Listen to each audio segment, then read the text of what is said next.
One woman who grew up near the crash site tells me she calls 67 a death highway.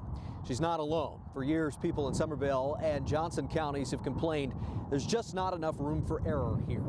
Well, what gets me about when cars lined up in front of the family home Tuesday, Chris Snyder says he knew it happened again. They always use this as a detour when there's a wreck, and that happens quite often. In 10 years on this corner, 3 people have driven off 67 through his fence.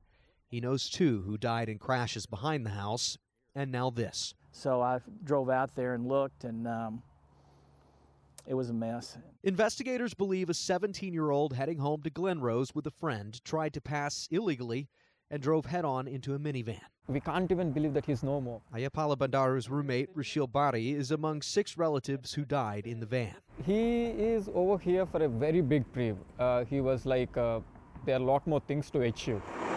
One passenger in that car and both 17-year-olds in the truck are in the hospital, alive but with serious injuries. The corner of this property starts right over there. Snyder says TxDOT is preparing to take some of his land and widen 67 to 4 lanes, adding a wide grass median that should prevent head-on crashes.